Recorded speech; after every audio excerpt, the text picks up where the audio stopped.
The Bite Me podcast is coming right up, and it is brought to you every week right here on YouTube by Freedom Boats. It is the best shallow running boat on the water, and there is a model perfect for you. The Chiquita 14, the Eagle 16, the Patriot 18, the Commander 21, the beautiful Warrior like I have 23, or the big boy that runs so shallow, the General 26. Chet Moore and Pooty can customize it however you'd like, and there's a dealer near you, whether it's the Boatyard in Kemah or dealerships in San Antonio, Beaumont, Corpus Christi, Port O'Connor, Houston, and Aransas Pass. Freedom Boats or freedomboatsusa.com. All righty, here we go. Bite Me podcast is on the air. First things first, look at that hat. Look at that hat that Captain Dean is wearing. Let me see if I can get him on here. Full screen by himself. Let's see if we can do that. Dean, oh, look at that. The Bite Me podcast hat, the rope hat. It's got that in case of emergency. You got this little string right here. You can set stuff on it. You can tie your boat off. All that. Yes. Yeah. But yeah, that stuff. I'll get to that in a minute. But this is the Bite Me podcast. I'm John Lopez. That is Captain Dean Thomas. That is Captain Scott Knoll. Captain Caleb is either on a bunch of fish or still looking for fish. He was on the water last we saw, but may be joining us here in just a bit. Lot to cover as always. Some great questions, great points. Some other things that we got to cover as well. But don't forget to subscribe to the podcast wherever you get your podcast. Don't forget the Bite Me group page. That is bustling, pushing 11,500 members, which is pretty badass. That's pretty dang cool. All right, so let's get right into it. We got Dean and Scott. Scott's giggling about something. I don't know what that is, but we'll get to it. What's that? The ceiling fan, just the very tip of the ceiling fan was right on top of my head. And I was like, what's in my head? Oh, you got something in your hair. I went, oh, yeah. you got something in your hair. All right. So I guess we should mention that real quick. Bite Me gear now. You can find brand new shirts and different color. I think salmon yellow, canary yellow, that's what they call it, and sky blue. And that sky blue hat that Dean is wearing looks good on him. Could look good on you as well. You can go to the group page on Facebook and click on the links that are pinned, or just shoot me a message. You can go to ogsauce.com. That's where everything is. But you can do that. Captain Dean, Captain Scott. I guess I'm a jinx because I left and there were no fish biting or very few fish biting. And Dean, I'm gonna start with you. It ties in with our first topic. And maybe it's an offshoot of it, even though we don't lose a lot of water on the dump. But we spent a lot of time last week talking about this perfect northwest wind, going to take out a lot of water. Bait's going to be moving. Fish are going to be moving. That might not be the case. And I'm going to ask the was it good for you question for Scott, because he's more where the dump would be effective. But you're on the fish this week. What you been seeing, man? I think I may have figured something out. All right. That I did not know before. We have a delayed dump. It does not happen as dramatically and instantly as it does on the northern coast, mid coast. I guess we're kind of mid, but the tide. So you were here this weekend. The tide was still up good. You could run all across the flats. Tide was still ludicrous high. The last 2 days, our tide is gone. I mean, it almost went down to zero from like 2.2, 2.5. So that's a legit 24 inches of water that left the bay a week later. And we might have to compare again in the future and see. Has that happened in the past, to your knowledge? And I don't recall. But it's something interesting to ponder for the future that maybe I've just been missing it for the last 25 years. But you were on the fish. Yeah. And so the weekend, the high tide, I mean, fish have been scattered, picking them off here and there, but nothing real fast and furious. So the last 2 days, well, I guess it's been 3 days now, the tide has just dropped out dramatically. The water temperature dropped. We have water temperature to 66 degrees. It's crept back up to 70 today, right at 69, 70 degrees. But the tide dropped, concentrated the bait fish in the deeper flats. And even with the full moon, I mean, tonight or tomorrow is the full moon. And typically, we get a little, it's not as easy leading up to the full moon. But we've talked about that in the past, how there's variables around that full moon that can override that. But the drop in the tide, the drop in the water temperature, concentrating the mullet, and the mullet, man, I talk about that a lot. The mullet, where we've been finding these redfish, have been huge concentrations of mullet. I mean, you can see the schools, the water's just tingling on the surface. They're not jumping. It's not like a lot of obvious jumping and frantic mullet, but there's just massive schools of mullet. Around those mullet, in amongst them, those redfish are in there. So Scott, does that make sense to you? And then I want to follow up with, you both are very well connected. Was the good dump, was the dump good? But let's talk about that. Does that make sense that maybe a little delay because the water is moving out there later? Well, first off, I like when my water tingles. The hell was that? The water was just tingling. Tingling water. I was trying to think of a good word to explain that. We call it nervous water, maybe. That's just what came out. Yeah. It was trembling. Oh, I heard mixed reports. It was kind of weird, and the ones who were negative about it, I guess to say, probably don't understand it completely. Maybe that's it, because the ones who understand it sent me messages and said, "Right on, dude. It was good. Yeah. It was all in." They should have listened last week. Yeah. So I think it was a pretty good dump from everything I've gathered. And in our cohort who isn't here, his Thursday thing fizzled like we expected it to. Going after, the day after. So he didn't do so well there. But yeah, a lot of them that sent me a little message on the side said it was on. I didn't get to partake. I had some things going that I had to take care of, and as well, it doesn't really happen as much here in Port O'Connor. It's not as drastic. It's a little harder to deal with. You do have that little bit of delayed reaction around here. What happens is the water, it's not just the bays that get pushed out. If you go look at the beachfront during one of those, the water is way, way down at the beach. I mean, it's gone. And so once that water's gone, then everything out of the bay's got to go somewhere. It's got to fill the gap. So I think that's what that delayed dump is, where Dean's talking about. It's not directly the water being pushed out by the wind. It's the Gulf going lower because the water is pushing away from the shore. And then the bay water fills in the gap. Right. So what about this delayed reaction? I know Parkoff mentioned here that the wind pushing the water out of the Gulf might be an effect on the flats, Dean. Yeah.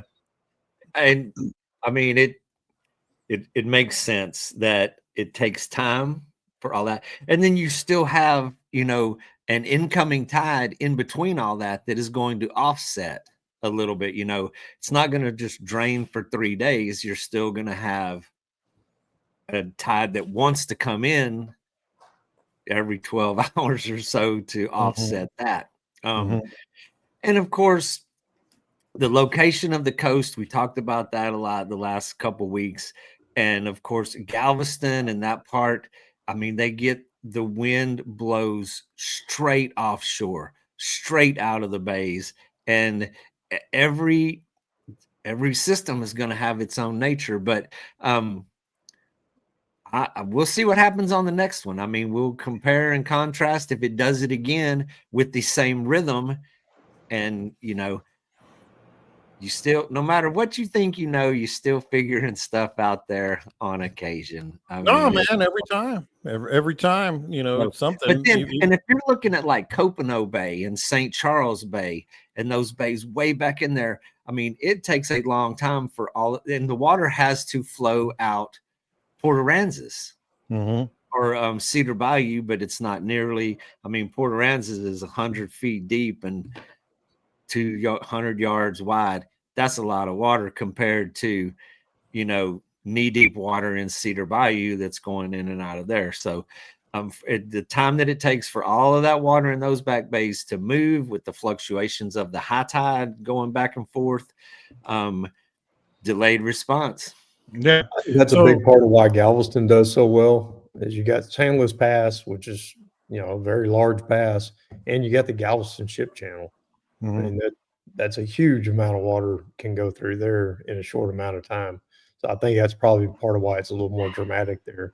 Sabine's just not as big of a place.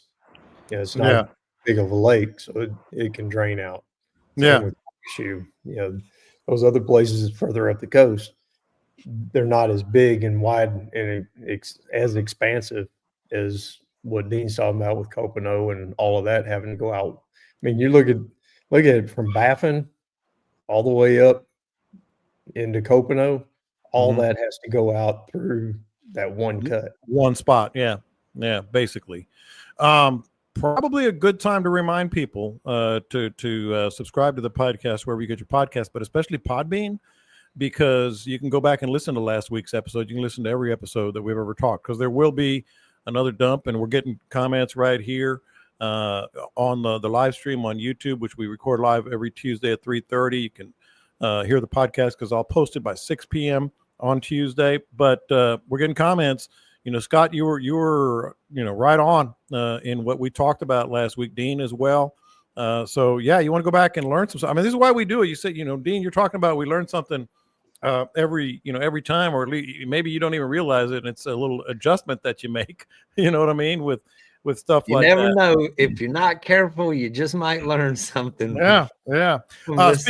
Speaking of which, what else maybe jumped out at you guys this week, at least from the reports you got or the fishing you did, before we get into some of these other topics? Because you were mentioning right before we came on, and you mentioned it here briefly, about maybe some of the deeper cuts on the flat. They can operate like a big, deep drop off in other bays, right, Dean?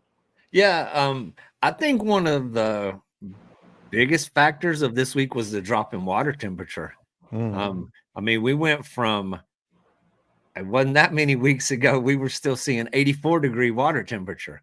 It was 66 degrees 3 days ago. Crept back up.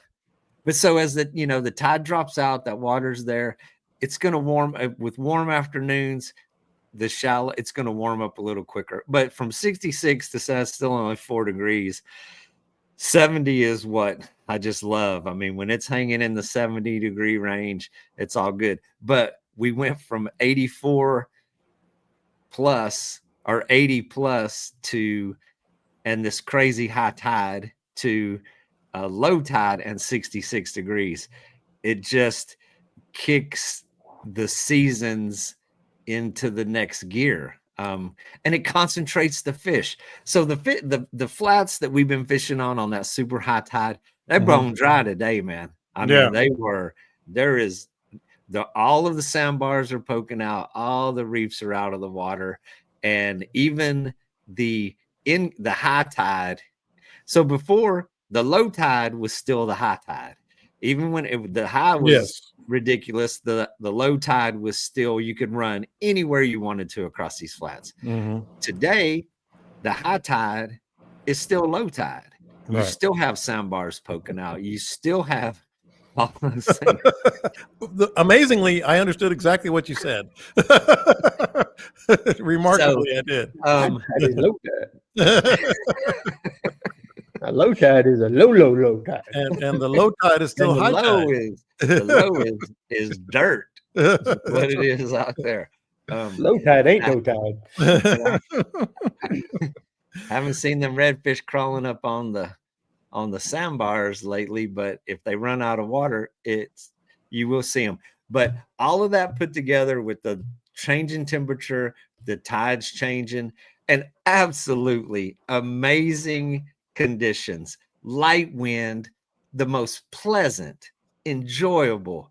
I don't know if have this euphoria from a long, brutal summer of baking my brain in that heat, but sitting out there on the boat this week with that little cool breeze blowing. Man, I even had to put a hoodie on one morning. It was I was like, guys, it's a little chilly out here. Yeah.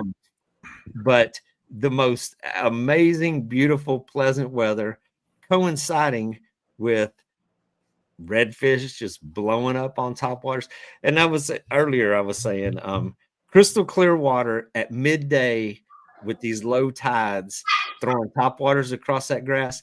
You can see those reds coming from 5 and 6 feet away. And when they blow up on it the first time and miss it, you know, a couple twitches, bam, you see them come back to it. You can watch them circle it. You can just see their behavior and their attitude of how they're reacting to that top water. Then you can adjust your retrieve. That's whenever you can like, okay, what do they want? Pause it, twitch it, run it a little faster. And then on the next cast, then you become much more productive when you can adjust to what you're seeing. That is absolutely one of my favorite things, when you can see their shoulders almost just coming out of the water, going right toward the bait. We have watched redfish follow a top water and just circle it. Just continually get in front of it, go behind it, circle it, and then you get the right twitch and it turns around and just booyah. I mean, just comes up. But we've also there's been a variety. Some of them have come just straight sideways in one streak, boom, and just eat it. So all redfish are not created equally. No, that's awesome. Wish I was there. And then so here's another thing: the speckled trout, which I talk about it all the time, how when the water temperatures cool down, it becomes like 50-50. The trout move from the deep water, they move from the drop-offs, and then they invade the flats. We have had not a lot of big trout, but intermingled with those redfish, we have had a couple of speckled trout, 23, 24 inches, and then a bunch of other 17 and 18. That's a topic today. So put a pin in that, because that's something we're going to get to here next. But I want to get to that and dig a little deeper. But Scott, I get ahead of myself. No. That's perfect. One thing I'm hearing from Dean, and I'm sure you heard it too, you know, dare I say, a fall pattern is upon us. Yeah, it's that right time. We got the good cold front in. I was just checking water temperatures all over while Dean was talking. I got anywhere from 72 to 75. So are those in the channel, in the deeper water? No, that's actually the cooler ones were way back in the bay. Because I was picking up the 60s on the flats on shallower water. So what should we expect here? Let's say, really, what is it? November? Next month, 2 months? It's just going to be a steady downward trend on the water temperatures. We're supposed to have a hell of a front coming, from what the long-term stuff is saying. And that'd be interesting to see what it does to it. Dean said, at 70-degree mark, I like that water temperature between 70 and 75 for bay fishing. Of course, it ruined my beachfront and my tarpon. Yeah. They said, we're going to Mexico. They gone. We're going to Mexico for the winter. See ya. But adios. Takes everything off, They're drinking that Pacifico right now. They're they're all over that. Of Steiner, and they headed south. They're getting that Pacifico. Oh, before I go on, you did want to talk about, speaking of which, and nearshore and offshore red snapper season about to wind up. Scott, I guess the 21st. Yep, they finally announced it. They always kind of it's a moving thing, and they do it based off of catch rates and all this black magic crap that they try to pull. I don't know how in the world they can come up with an accurate amount of how much the recreational people have taken. There's really no, they have formulas for it, but it moves all the time. So they finally announced it that it's going to be November 21st this year when they shut it down. Still have the state, we'll have state waters open. Yeah, that's federal waters. Yeah. That's all federal waters, 9 miles and further out. So the good news is when it's wintertime, the snapper move in some too. We get some bigger snapper moving in closer. So fishing the state waters, you have bigger, more fish for the limit, and got a better shot at getting some decent Yeah, fish throughout the winter. federal is 2, right? Yeah, federal's 2, state's 4. 4. Yeah, I couldn't remember if it was 3 or 4. So yeah, but make note of that.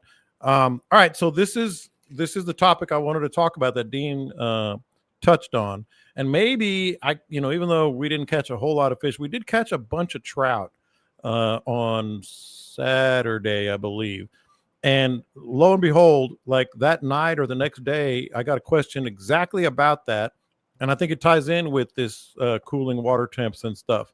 And that's about, bailing on little trout. We've talked about it. A lot of people have talked about it.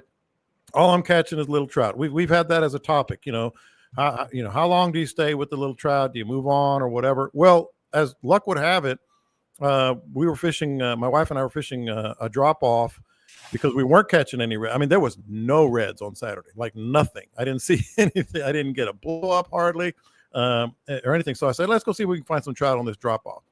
And 2 or 3 fish, we caught about 2 or 3 fish. I'm talking 14, 12, little bitty trout. And then lo and behold, boom, 18-inch trout. Another little one, boom, 20-inch trout. That was about the biggest one we caught then. So the question came in, and I think it ties in with this. Caught a few nicer trout mixed in with smaller ones Saturday. It did remind me this time of year on drop-offs on deeper. Oh, no, that was me. But the question was about that was my note to myself. But the question was about basically that. I'm reading me. Basically that. Like, how long do you stay with small trout? And then does it depend on the time of year? And Scott, I'm gonna start with you because Dean, you have very recent, experience with this. You just referenced it, so we'll get to you. Oh, go ahead. You got something now? Well, I have just one interesting point. So that spot where you were fishing and I came up on you and we caught some trout and stuff, when that tide dropped out to 0, I have passed through there the last 2 days, and I was like, oh boy, let's get it on. Yeah. I'm like, here we go. There ain't a damn fish to be caught over there. Really? So what you would expect that would have pulled all of those fish into, and no. And so I've gone over there. I've passed through a kind of on slack tide, and I've only spent like about 30 minutes. I really didn't get real technical with it. I went in there and I was like, man, if I catch a fish, they're going to be here. Trolled around, great conditions for casting, but that's just another one of those lessons in life that you've learned. Yeah, but here's the thing. We caught probably 20 trout, 20 small trout, and then Scott, about 5 real good ones in there. And then I got that question. I'm like, okay, so this time of year, they all trout, well, all fish, but really in this case, all trout kind of look for that deeper water. So I'm guessing that this time of year, you can find some bigger trout mixed in with the little ones. I mean, I did.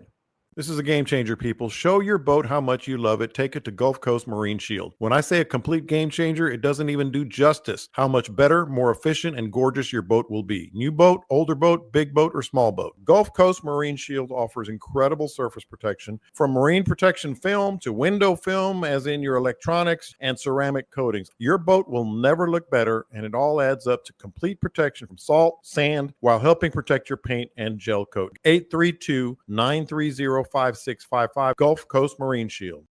Yeah, I mean, I find it on redfish all the time when the tide falls out. Yeah, redfish typically they're schooled up in like sizes in their schools within an inch or 2 of each other.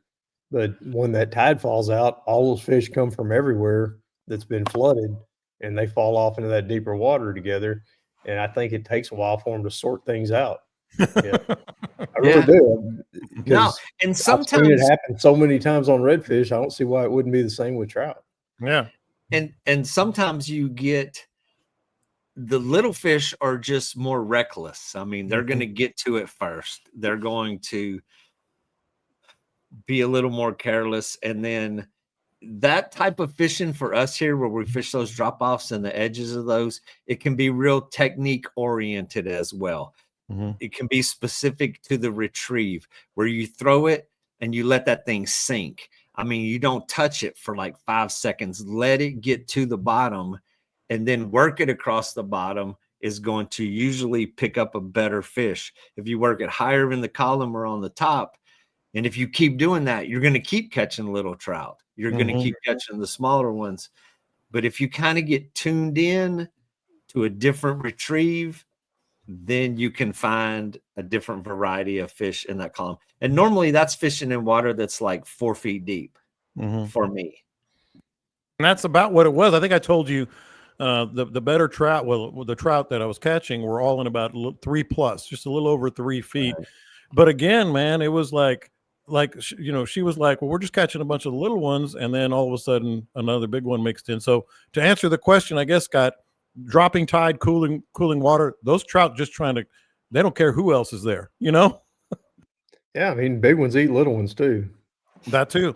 Yeah. Now we didn't catch any monsters. Trout are very cannibalistic. Doesn't matter, how big a trout is. They'll eat each other. That's why they have such a hard time with them in the hatcheries. Yeah. And Franklin brings up 1,000 fingerling in there, and you end up with 10 big ones. Yeah. Franklin brings up a good point. Maybe the bait that's a little more selective, like a jerk bait, when small trout are hitting the jig. No, that is true. Also depends on maybe the bottom. But I think something that. And so here's another theory that I've had over years is those drop offs, those edges. It's like a long wall. If you think about what's underwater, you got the flats behind you that are super shallow, and you got this drop off that's a long straight line. You can be catching small.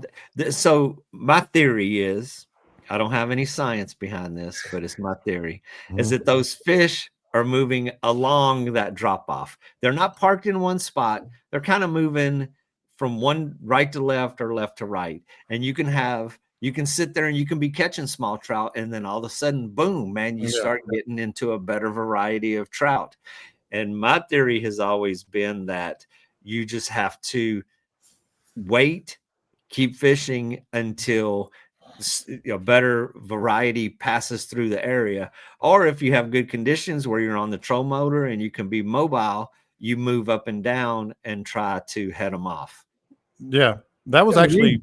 You can see that happen when you got a whole line of fishermen, fishing a drop off or fishing the surf, which the surf is just another form of a drop off with the sandbars and the guts. And you can see it all the time where the guy on the far left is the first one to hook up, then the guy next to him hooks up, then on down the line. Well, and it stands to reason what both of you guys said, because the one time, the good 30-40 minute stretch that we were catching the most, the wind was perfect down that drop off. I think it was a north wind, northeast wind, just taking me right down that wall. Like, and I mentioned it was right on 3.5 feet. I mean, it was just right down that wall. And then when the wind changed, it was a lot harder work and a lot fewer fish. But when I was going right down that wall, I was going to them. I was drifting to them.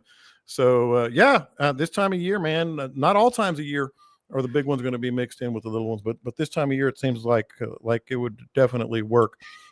And so one interesting thought on that, as I sit here and think. That's what you're here for. So the day after when the weather really changed, that drop off, that area got really dirty. It got really churned. The water was off color. And then so yesterday and today, as I passed through there, the water was clear again. It was really nice. But that change in wind, that change in the water clarity may have moved those fish out of there. Be interesting to see how it plays out the next couple of days. Yeah. If they do return. Here's another thing, and this is another topic that came up. Some things that are overrated and underrated. Dean, you said something when we were just chatting after Saturday evening over a beverage or two, and you talked about how it was just overrated. And How do you expect me to recall I that? don't. I'm thinking out loud here. Dean says for a sure. lot of stuff. Wait, he does. The things I say are overrated. There's one. There's one. But I know one thing. I forget what day it was, but I was fishing, and you always hear people say, I know you guys hear it on your boat, especially when you're not catching fish. You hear people say, well, it's just great being out here. and half the And more what than that means is you suck. what that means is you didn't catch squat. It's But just that was great to be out here, man. It's great to be out here. Nice. But Yeah. I will say, I think Friday or whenever I was out there the first time, it'd been like 3 weeks because I had been doing a bunch of stuff around here. And I said that and I actually meant it. I was like, it's just great being out here, man. Finally. Hey, well, today, we caught a lot of fish. That was great. But the pleasant conditions Perfect. was absolutely wonderful to be outdoors. Yeah. Man, down here in South Texas, whenever you get a 60-degree morning, which is rare, you really learn to appreciate those things, man. Yeah. It had been so long. I saw Dean and Carrie when we got there Saturday evening. I gave them both a big old hug. I was like, I missed you guys. I was like, we all had a little tear in our eye. That's right. So it did get me thinking about overrated or underrated. I'm gonna throw it out to you guys, and just feel free to hop in as you. And we're not going to mention barometer, but as you see fit. Midday fishing, is that overrated or underrated? Underrated. What time of year it is? It's underrated. Right now, it's underrated. Yeah. Yeah, I would say that's underrated this time of year. As soon as the air and the water temperatures cool off, way underrated. Evening fishing is way underrated. Yeah. Well, The later we get into December, January, February, you need to flip the script and not go out until noon and fish till dark. You know how I feel about that. But like the one thing, go ahead. Well, midday you can see fish. I mean, that is, and in the middle of August, who the hell wants to be out there at 1 o'clock in the afternoon? Yeah, you guys know how I feel about this. Like the afternoon, like this time of year, my favorite time to go out fishing is like 1 o'clock, all the way till. I love sunset fishing. That's too late. I love when it's sunset fishing, maybe noon, but you know what I mean. To fish in the afternoon, right until the sun goes down and come in right after sunset. Oh man, that is a lot of fun. When I was guiding in Louisiana, it was hell. We didn't even get out of the house until 9 o'clock in the morning. Yeah, that was on guide days, and I'd guided 50 plus days out of over those 2-month periods in January and February, and my guys are always hey, let's go, we're gonna go, what time we getting out of there? 9:30, maybe 10. We'll hit the water about 10 o'clock. There wasn't any sense in going any earlier than that in January, February. The fish I tried a few times, and the fish were just lethargic. They just didn't want to do anything until that sun got up. Another thing specific to this week, which is the full moon, if you look at the lunar table, which we've established that's some voodoo magic in the past, the major feeding period when you have a full moon or when you're right at the full moon or leading up tends to be at midday.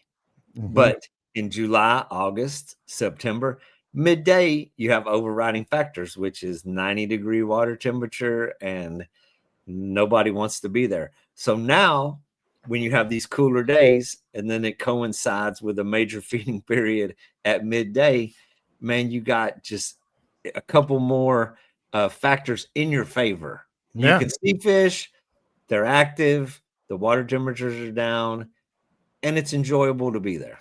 Yeah, no, I love that's. We all talk about November, but particularly that afternoon fishing, for sure. All right, overrated or underrated, and we'll dig in because these are all little topics that our listeners can pick up some tips on as we move along.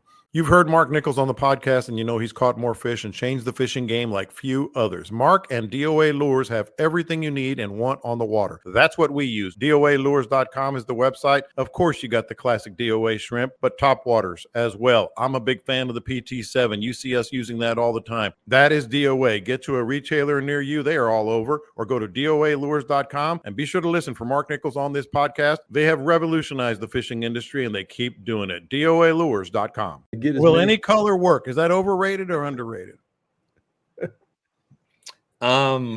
Man, okay, that's a good question. Mm-hmm. Normally, I say any color will work. Yeah.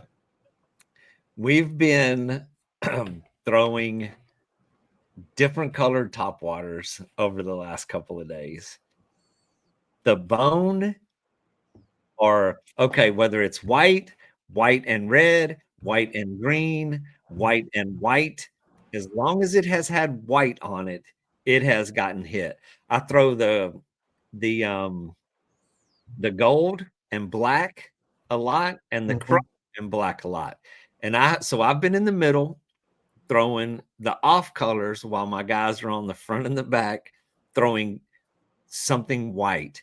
The white topwaters have been getting hit consistently more than the off colors. Mm-hmm. So, and y'all have heard me preach that I don't give a damn if it's purple with pink polka dots and blah, blah, blah.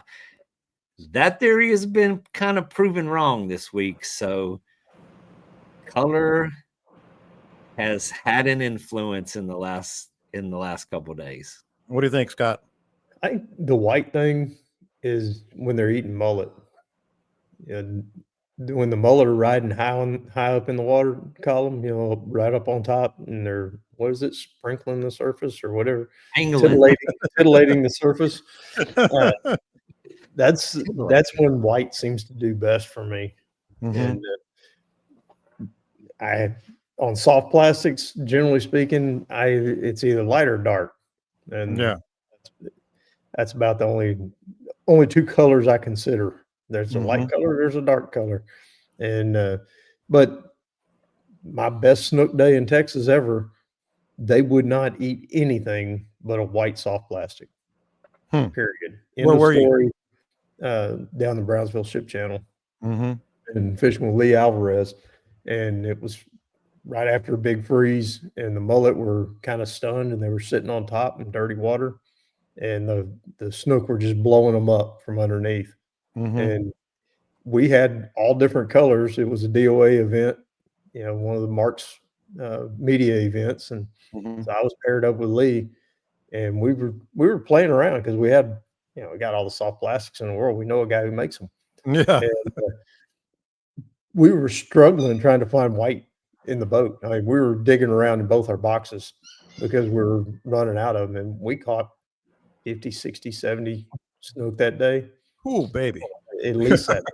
Could have been more. My biggest snook in Texas, a little over 30 inches was caught that day. But if you put a different color on, I don't care if it was just a light color, like a bone or something. Pink. That bone would work, but it's close enough to white. But like a pink, we had some bubblegum pink stuff. We had some straight chartreuse. None of that worked. You throw it out there over and over and over again, throw a white one right next to it, and the white one get scarfed. Yeah. And I really think that has something to do with when mullet are riding high, because we did have a lot of mullet in that dirty water, and they were kind of cold stunned. No, that makes sense. I hadn't thought of that way, but all right, overrated and underrated. And again, we can dig in because I think there's a bunch of levels to this one. Grinding, like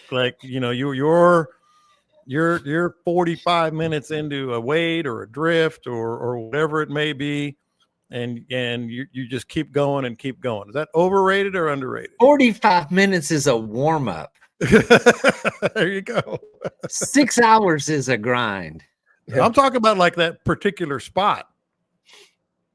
I'm talking about 6 hours is a grind. You have not 45 minutes is a warm up. I mean, okay. So it's underrated. Grind is not overrated. I mean, sticking with it will pay off. I mean, it will. It's and it's probably well established that my attention span is not as long as others. It's a test for me, but grinding it out. And so even when you move to a spot, like when you're moving on days when you're searching and you're really trying to figure it out, you have to give it time to develop. You're not just going to run in there. I mean, the days that we dream of are the ones when you run in there and boom, first 2-3 casts, bam, bam, fish. Okay, here, they're here. No, it's just, they're in a good mood. But grinding is not overrated. There's days you have to do it. I mean, you just have to. I mean, Scott is the master. With Scott, you better bring a sandwich. You better bring 2 sandwiches with Scott. lunch and dinner. Scott? Patience, man. Patience pays off big time. And it depends on, there's so many variables in that. You know, if you're up sight casting and I'm poling and we're in clear water, like Dean was talking about, where you're watching all the fish, if I'm working an area and it's dead and there ain't no bait, there ain't no fish, there's no reason to grind. But if I'm seeing fish and I know that the fish are there, I'm gonna stick them out until they start eating. Yeah. Well, one thing that I think, talk about grinding in a particular spot, you're not just like cast and reel. I mean, you have to have your head on a swivel. You have to understand maybe a little bit here, know where the depth is, watch the depth finder, check out, what the bait are doing, what size bait they are. I mean, that to me is the fun in fishing, figuring it out. It's not just like, well, here's my plastic and I'm waiting or I'm drifting or whatever, and I'm just going to throw. I mean, there's just so many little adjustments that you can make that can make a big difference. And there are obvious signs and there are subtle signs. I try to stay tuned into the subtle signs when you're looking for, I mean, especially on a grind, on one of those days where you're looking for a little clue to give it away if we are going to stick it out here or go. It's though that we've talked about that, when to stay and when to go. You know, we've had that discussion here. I think that falls into the grind pretty good on just a different term referring to the same thought process of figuring that one out. Man, those are the decisions that we sit there and, when people are on the boat with me, they have no idea the grinding that's going on in my head. That's exactly what I'm talking about. Of the decisions that we're going to make. Today was a pretty good example. Today, we were on some decent fish. It kind of played out for a minute. And I said, okay, let's take a ride. I mean, let's go try something else. I went to another spot because the tide started pouring in. The tide was really coming in strong. I'm like, over here, the tide runs in. It crashes into these islands. It creates a lot of current. Let's take the ride, take the chance. We ran over there, ran about 10, 20 minutes. Pretty good boat ride. Got there, spent less than an hour and just gave up on it. Went back to the original spot. And then it took off even better, where I wish I would have just stayed and waited that one out and went with that. But the gears were grinding it. The gears in my head got the best of me. I was even apologizing. I was like, sorry about the boat ride, guys. We wasted too much time running around looking. Should have stuck with this. Lessons learned. Yeah. And so go ahead, Scott. Fish to find fish. Yeah, especially little ones this time of year. See, we're bringing it full circle. But Scott, I mean, Dean touched on it. I touched on it a little bit. If you're just going to sit there doing the same thing over and over and over again without paying attention, and not just to the water, and I'm a big, as you are, Scott, you and I have talked about this a lot. I'm a big advocate of what's the activity on the shoreline. Is there something pushing bait up? Are there egrets walking, or are they just sitting there? Are they poking or not? All this stuff. Depth. I don't want to be a bass guy, But I've always wished I had a depth finder on the front of the boat when I'm on one of those long, so I can Need just that kind of live scope. yeah, just kind of keep an eye on things. But that's what we're talking. Like there's grinding, and then there's grinding with a purpose. You know. Yeah, my grind is for a purpose when I'm poling. Uh, People don't realize, it's a slow, say it's a slow day and having a hard time locating my fish. The weather's changed, the tide changed, whatever it is, and it's thrown everything for a loop where I've been having fish every day in this one particular area and certain type of bottom. Everything's doing great. And now I've got some big, environmental change and I know I'm going to have a grind day.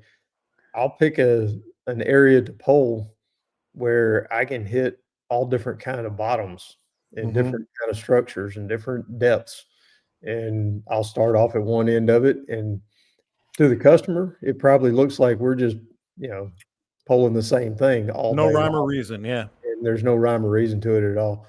But from my vantage, I'm pulling hard sand with no grass. I'm pulling hard sand with grass. I'm pulling mud. I'm pulling shell. I'm pulling an area that's 6 inches deep. I'm pulling an area that's 2 feet deep. I got one area that's got nothing but grass around the edges, and I got another area that's all mangroves, flooded up mangroves. And eventually, I'm going to put it together, hopefully, that okay, the fish today they're doing this. Now there's other days. My most recent days, they've been everywhere. That's a product of the fall. Everybody's a hero in October, November. But when those grinds happen, that's usually a July or August or sometime Yeah. along there where it's like, man, where did the hell did the fish go? I forgot how to fish. From what I saw today, you know what I'm going to do tomorrow? What's that? I'm going to beat the crap out of that piece of grass I was on today. Yeah, that's right. You are going to grind. You are going to There grind. ain't going to be no grass left in that corner after I get done tomorrow. All right, here's another one. And this one had me thinking, so I know it will you too. Casting distance. Overrated or underrated? It's overrated to me. I mean, it's completely overrated. Well, your style, yes. Yeah, But for just what in a I general do. sense. Yeah. Yeah. I mean, the only time that I really, would want a lot of distance is just, anytime I'm blind casting covering water.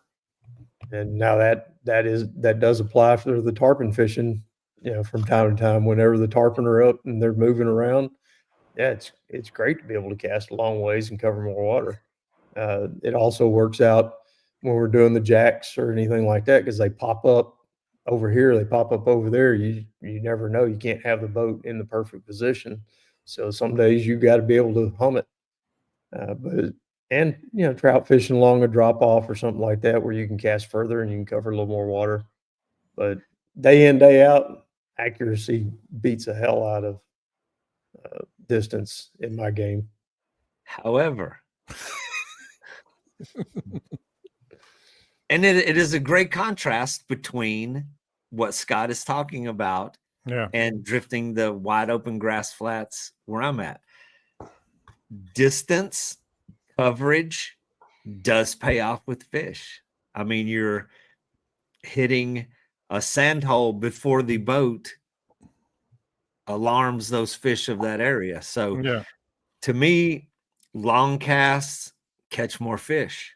They hit out there on the perimeter. So it depends on what you're fishing. It's a scenario dictated kind of program.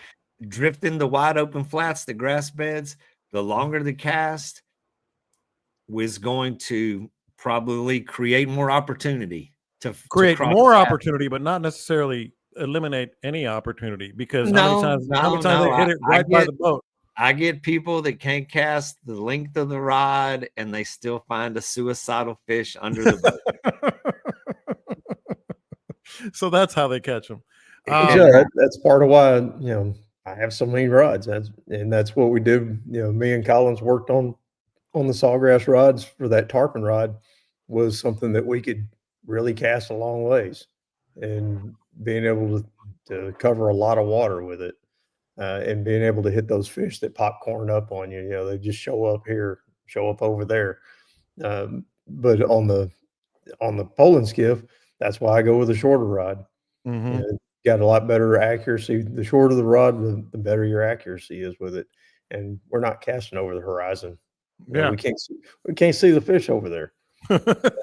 Who knows if they're there? Yeah. And by the way, shout out to, I'm glad you mentioned Sawgrass and Collins. That topwater rod that I've been using of theirs, I don't know, maybe it's just in my head. I don't think it is. Like, there is literally no hook set. Like, it's just perfect.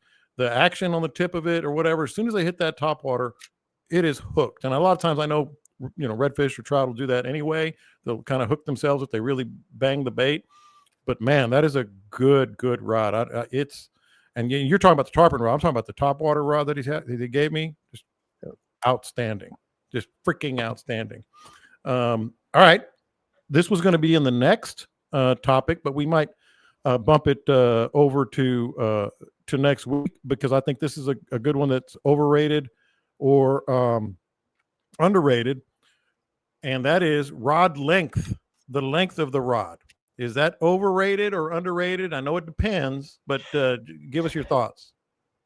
That's underrated for what you're trying to accomplish. I got rods of all lengths. You know, I got 6 foot to 8 foot, and then not including fly rods. You know, then you get into 9s, but even on fly rods, I've got some short fly rods that Collins and I've been working with, and we're getting some shorter rods that are beefier.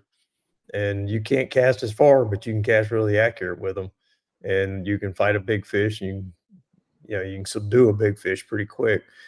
One of them we're calling the shark rod, but it kind of came through accident because he shipped a bunch of rods out to the East Coast, and UPS, or I think it was UPS that he was using, could have been FedEx, I don't know. Anyway, they managed to break the tips of every one of those rods. Mm-hmm. So he took them and cut them down and wants me to try them out for like fishing behind a shrimp boat, catching kings, fishing for sharks, things where you're throwing a big heavy fly. Regular gear, yeah, like I just talked about, having a shorter rod for working topwaters is great. Having a shorter rod for sight casting is great. You're down there with Dean, you want to cover a lot of water. A longer rod's it's a lever. It's going to give you more distance. A 7.5 foot rod would be great down there. 7.5 foot spinning rod. Go ahead, Dean. No, that's Scott couldn't have said it. I mean, I can't really duplicate or improve on what he said. He covered them all. Longer rods give you a little more distance. Lighter action is going to load a little better. It's going to cast a little further. Shorter, stiffer rod is going to give you a little more accuracy if you are casting at tails and side casting. So through all of the years, when I got at kayak trips, we were focused on sight casting. We were looking for tails, you spent more time looking and way less time casting. At that point, it was like a 6'9", 6'6", stiffer rod that was going to let you gauge the release point a little easier. Definitely a more accurate casting rod. Drifting on the skiff, 7 footers, lighter action. It's going to load better. It's going to cast a little further, especially in the hands of someone who doesn't fish every day. Mm-hmm. So that's another part of that. If you have people, like whenever it comes to, like, I'll just use Waterloo as an example because that's what I fish with every day. When you look at the Carbon Mag, the Ultra Mag, and those are stiffer rods. If you fish a lot, your casting ability is going to be a little better, and you can cast with those rods. You don't really want to put those rods in the hands of someone who is going to fish once a year, come out for a weekend trip, a vacation trip. You want something lighter that is actually going to assist their casting ability, which is something like the Salinity. And a lighter action rod is going to load easier, and it is going to help them cast further without a lot of skills. Well, the one thing I would say, and I'm curious what you think is, we do a lot more drifting than wade fishing. I used to do a lot more wade fishing, in places like Matagorda and Sabine. But drifting with a subsurface bait like a lily or a jerk bait, I like a real short rod, because a lot of times the rod tip has to be down, and you're clipping the water the whole time, and it messes things up. And So so, it's a and then there little is, shorter. Yeah.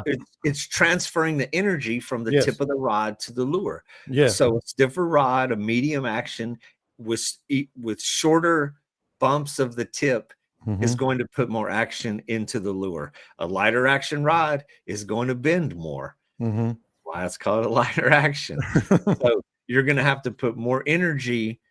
It's not going to transfer short strikes into the action of the lure. The rod's going to bend, it's going to give more, and it's not going to put that action way out there on the end of that line to make it do what you want it to do. Yeah. That's go ahead. Years ago, I just had 7-foot rods, medium light or medium 7-foot rod. It's just what you got. I was the same way. That's what I had. Yeah. And I'd be working the top water like crazy with it, and it limited the amount of time I could work the top water. Because old forearm would start just screaming at you because you had to work the rod so much harder to make it do what you wanted to do. Switched over to shorter rods, stiffer, shorter rod, and the amount of work you have to do to make that top water dance and walk decreases tremendously. And then I could throw a top water all day then. Yeah. Like I said, with the lily or the jerk baits underneath, the short rod is just gold for me. That's all I use, unless I don't have it on the boat or something. But all right, one more for you guys, and we all fall into this habit as well, like talking about that's all I threw. Well, we all fall into habits of particular baits. Older baits. Is that overrated or underrated? As in, not just older plastics, but I don't throw a spoon very often, or I don't throw.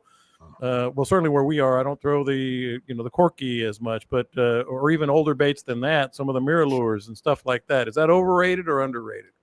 I thought you meant like rusty and rusty hooks and faded colors, paint all chipped off of them. Yeah, although I like those. I like the top waters with the teeth marks and all the paint chipped off, and I'll throw that all day long.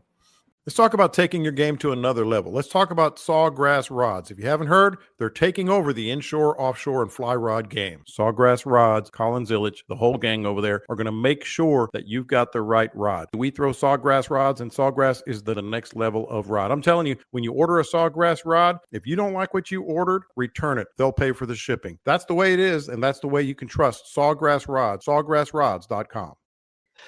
But older style baits. Man, they're classic for a reason, man. They worked forever. I mean, that's definitely not overrated for those. I mean, but you're like me. We don't. I need to make myself throw some of these older ones sometimes. They're there. They're in the boat. Man, you just get tuned into what you do, man. It's if you're in the mood to experiment or go out, and what I should do is reminisce. Do they still sell broken backs like the cotton? I was just thinking the same thing. Yeah, they do. And the other day when I was cleaning up some of my fishing gear, I was rearranging some stuff in my little shop over there, and I ran across a whole box full of broke back red fins. And I was like, "Oh man, I really need to go throw these. I need to go try them." I mean, they'll still work. And that's why it's all underrated on those older lures. They were good for a reason. If I could find me an old jumping minnow that was still in good shape, and I bet I could go out there and work the hell out of those reds on that. Need to get those touts, man. I need to get my hands on some of those. Those are probably that goes in the direction, because those things had zero action. No action. You were working your ass off with those things. And the marketing machine in the fishing world it dominates us. It makes us buy stuff. What do you like to say? That fishermen should have a tattoo. Oh, they should have a sign on their forehead that says "I buy shit." I'm here to buy things. I just got paid, and my check is for you. Yeah. But because there's always something new. I don't care. Every year, every season, they new color, new action, new. The fish are still the same fish. But and the cool thing about whether you're bass fishing, redfish, speckled trout, these are predators, man. They are predatory species. If it flashes and it wiggles and it makes a little noise and looks crippled out there in the water, they're going to eat it. I mean, it gets their attention. So all of those old, per se, old lures, of course, they absolutely will still work. I mean, it's not the fish that changed their mind. It was us. It was the buyers. It was the consumers. Yes. Scott, and what would you go ahead? There's always that hot lure, the lily. I mean, there for a while, if you weren't throwing a lily, you weren't supposed to be able to catch a fish. I still throw it, but yes, you're right. I've still never seen one. But I then you've seen one with me. You've seen one with me. We had one when I was younger. All the big trout guys went to. It was called the Shifty Shiner. It was Cotton Cordell made one called the Shifty Shiner. If you weren't throwing a Shifty Shiner that was orange with gold sides, you weren't going to be able to catch a trout. Period. End of story. That was it. Wintertime trout on Sylvan Beach Flat. Shifty Shiner was the only thing you could throw, and that's how lure companies stay in business. Marketing, baby.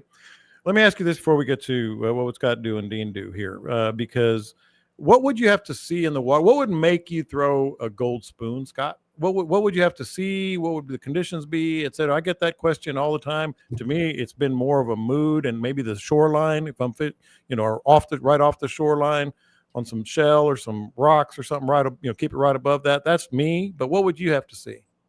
My wife. I know you throw gold spoons. I've seen you rigging them. There's a video. You could throw that in all of those conditions. Any condition, it works. What I usually use it for is customers who, sight casting. It's not great for sight casting.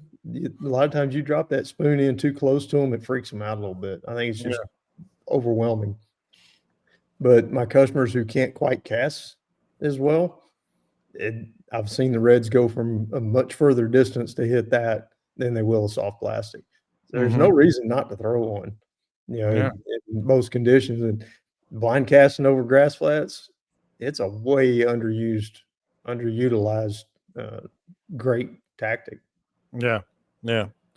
All right. What would Scott do? What would Dean do? I know you guys have looked at the man. Well, Dean, you've been on the water every day and plan to still be so. But from what you're seeing, I'm interested in this front you talked about. It's not coming real soon, is it, Dean? I mean, Scott? Yeah, it's it's Sunday next week. Okay.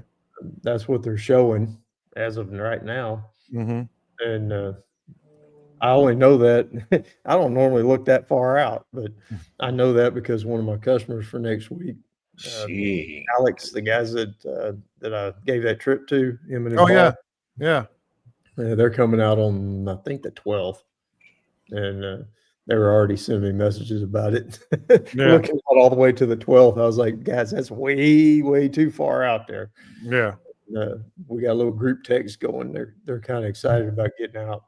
But I mean, everything looks great up until that front hits. I mean, I'm looking at it now. But I mean, Friday's got a little bit of wind, but it's still southeast, so it's not a big deal. So I would say sunshine, light winds. It's going to be a sight casting kind of week. Lower water should be cleared up water, lower water temperatures. Sight casting all day long. I'm seeing the front, Dean, but I'm not seeing, maybe I'm just missing it so far. I'm going through the week. I'm not seeing crazy high winds, maybe a little bit on Monday or Sunday evening. Sunday night, I got 25 mile an hour north wind. Okay. Starting pretty early. Monday, Whoa. Sunday and Monday are both in the 20s, so that's going to be. I got gusting to 30. You know, Okay. it's gonna be if we can significant trust. So get like out I told you guys, it's way too far out there. There's a front coming. The timing of that front, that's way too early to say what time it's going to get here. Yeah, that's. Tell you what, if you can get out Thursday, my goodness, that looks pretty good. Yeah, if you can get out Thursday's looking pretty sweet for some sight casting out there. I mean, low, like I said, low tides, lower water temperature, sunny all day. Yeah, that's looking pretty sweet. 5 mile an hour, 6 mile an hour. You can cover some water, and you can see every ripple. You can see the fish move. Tantalizing, or what did Dean say? Titillating. Titillating. I said tingling. Scott said titillating.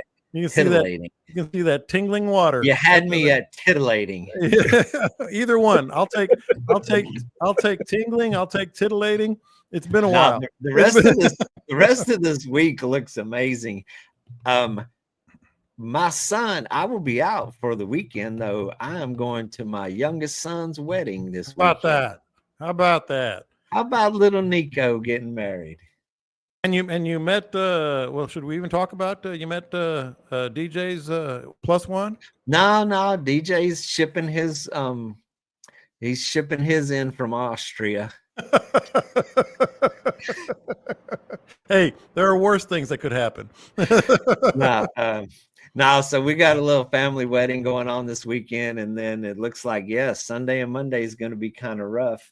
And then after that, but that's just what we're going to deal with for the next, right up till Christmas. It's timing. You're going to have these things that are going to mess it up for 2 or 3 days, 1 or 2 days, depending on how dramatic it is. And then behind that is the absolutely best fishing of the year. All the time. Well, good job, guys. That was fun. A lot of fun. Appreciate everybody listening here on the YouTube live stream. Of course, that's the Bite Me podcast, or you can search my name or whatever. And it's live on Tuesdays at 3:30. And then I'll be posting this here by about 6 o'clock. I know you're out, and Scott, I don't know what you look like, but I always we always get listeners that want to fish with you guys because of who you are and what you do. Are we okay? You got some dates open in November, December? What's it looking like? After the middle of November, I'm pretty open. Okay. Dean? I got quite a few days. I got sporadic days. December is wide open. So anybody wants to fish in December, give me a holler. 361-385-0006. Book your date. Don't miss out on the best fishing of the year. That's a first. That's like one of them lawyer commercials, where they come and they talk real fast. Give the number again. 361-385-0006. Way back when Dean and I were young guides and starting out, Dean called this beans and weenies season. Yeah. Well, December, January, February were beans and weenies season. That's all we could afford to eat. Eating beans in January, man. Yeah. Well, good job, guys. And of course, everybody, don't forget to subscribe to the podcast. Don't forget you can get that fresh new gear at ogsauce.com, but the links are on the group page, which you can join as well. And we'll talk to Caleb next week. I guess he was catching fish. Maybe he was just searching for fish. We'll find out next week. Got some topics left over as always. You can direct message me or however you want to put it on the group page, and we can get to your topic. You guys really appreciate it. Have a great week, great weekend. Catch them up. We'll talk to you next time. My money's on Caleb stuck out there in the bay waiting on Cito. Waiting on the tide to come in.